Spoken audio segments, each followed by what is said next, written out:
রাত 3:30-র সময় আমাকে কল করা হয় অফিস থেকে এবং বলা হয় ইলিশ অভিযানে যাওয়ার জন্য। আমাদের ইলিশ অভিযানটি করা হবে ভোর 5টা বাজে। তো আমাকে দ্রুত রাত 3:30 বাজেই বের হতে বলা হয়, কারণ অভিযানটি হবে শরীয়তপুরের নড়িয়া পদ্মা নদীতে অ্যান্ড সেখানে যেতে প্রায় 3 ঘন্টার মতো সময় লাগবে, মিনিমাম 2.5 ঘন্টা সময় লাগবে। তো আমি যাতে দ্রুত এখনই যেন অভিযানের জন্য ঘর থেকে বের হই, আমাকে অফিস থেকে নির্দেশনা দেওয়া হয় এবং তাদের নির্দেশনা মোতাবেক আমি দ্রুত রেডি হয়ে আমি তখনই বের হয়ে যাই। এই সাংবাদিকতার একটা বৈশিষ্ট্য। দর্শক দেখতে পাচ্ছেন আমরা আরেকটি ট্রলার ধরার জন্য কিন্তু আমরা যে ম্যাজিস্ট্রেটের যে অভিযান, সেই অভিযানে কিন্তু আরেকটি নৌকা আমরা দেখতে পাচ্ছি এবং সেটিকে লক্ষ্য করে কিন্তু এগিয়ে যাচ্ছি এবং খুব সন্নিকটে চলে এসেছে এবং দেখতে পাচ্ছেন। এদিকে আপনারা দেখতেই পাচ্ছেন আমাদের অভিযান কিন্তু শুরু হয়ে গিয়েছে। আমরা এখন পদ্মা নদীর মাঝে আছি এবং অভিযান চলছে।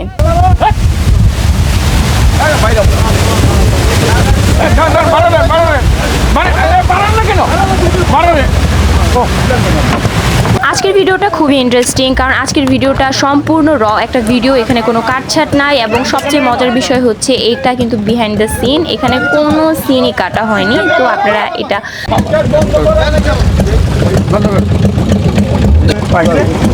বন্ধ করতে বলছি না, বন্ধ করতে বলছি না, স্টার্ট বন্ধ কর,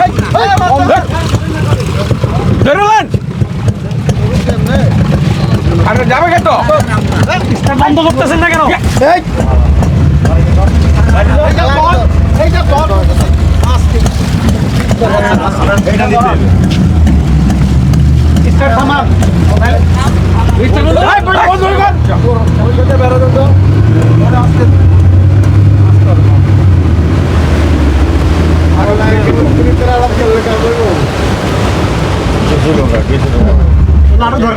পিছিয়ে দূরে বাড়ি দেন।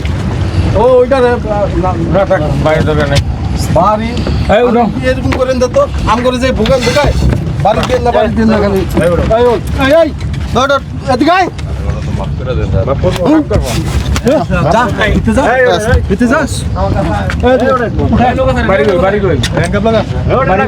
দুটো একসাথে দর্শক দেখতে পাচ্ছেন যে নিষেধাজ্ঞা অমান্য করে মাছ ইলিশ শিকারের জন্য কিন্তু তারা নদীতে নেমেছিলেন এবং জাল সহ তাদেরকে কিন্তু হাতে নাতে ধরল নির্বাহী ম্যাজিস্ট্রেট এবং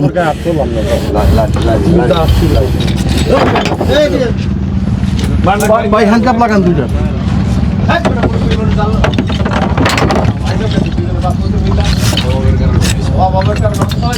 অভাব মারাইতেছে, অভাব খালি অগই লাগিয়া থাকে, আর কারো অভাব থাকে না।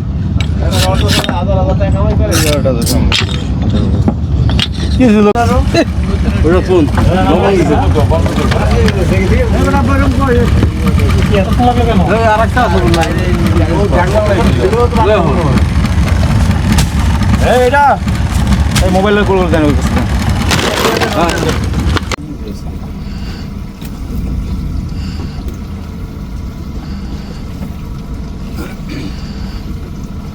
তো শেষ নাই।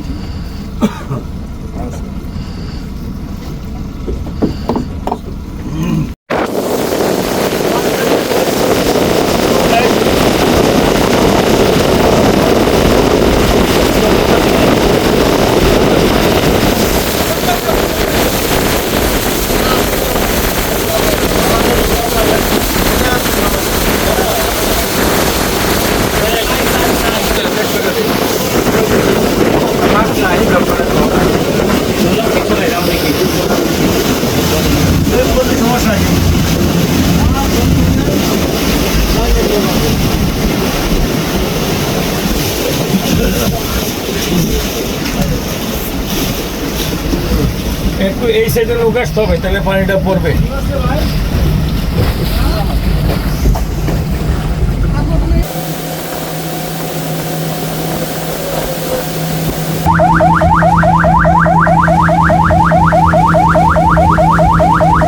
দর্শক এই মুহূর্তে আমরা পদ্মা বিস্তৃত নদী, যে নদীর মাঝখানে রয়েছে এবং নিষেধাজ্ঞা অমান্য করে যে মা ইলিশ যে তারা ধরতে জেলেরা নেমেছেন এবং সেই দৃশ্যই কিন্তু দেখতে পাচ্ছেন। এবং যে নুরিয়া যে নির্বাহী ম্যাজিস্ট্রেটের এবং মৎস্য কর্মকর্তার উপস্থিতিতে এই যে দেখতে পাচ্ছেন, ওদের ফুটেজ নিয়েও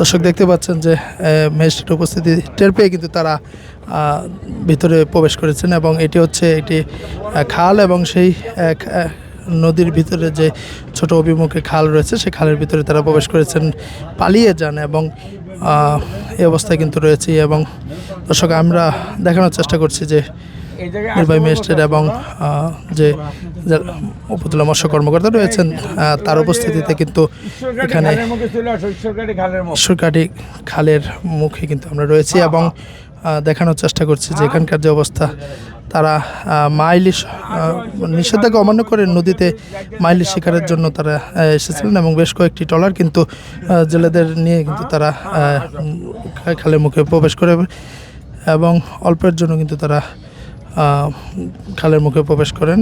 এবং দেখতে পাচ্ছেন যে নদীর তীরে দেখতে পাচ্ছেন যে উৎসুক মানুষের ভিড় রয়েছে এবং এখানে তারা কিন্তু জাল ফেলে কিন্তু তারা চলে যান এবং সেই দৃশ্যই দেখানোর চেষ্টা করছি।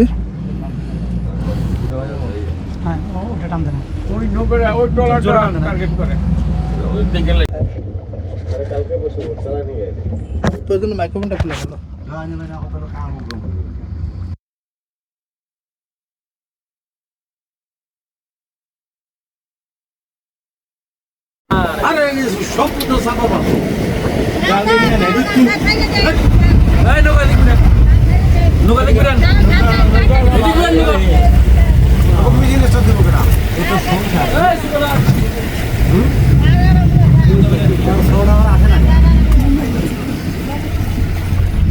আসেন নৌকাটা বিরেন, ভালো ভালো বিরেন, খবর আছে আর লাগবো না সুযোগ দিলে তো আমরা আরাম না আহ তুমি ভালো ভালো আইনালে কিন্তু খারাপ হয়ে যাবো। আর নুজে বুঝে বুড়ো পাটা তো নিচে শোয় রে তাড়াতাড়ি আও, ভালো ভালো কিভাবে দুধ দিয়ে পাঠাচ্ছি নাইলে কিন্তু সব কিছু ধরে যাবে। হ্যাঁ দেখতে দেখা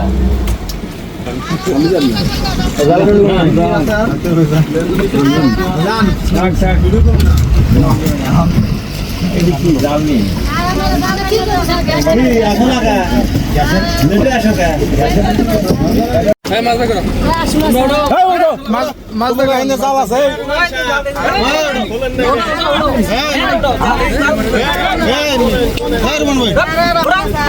জালের ভিতরে জালের অনেক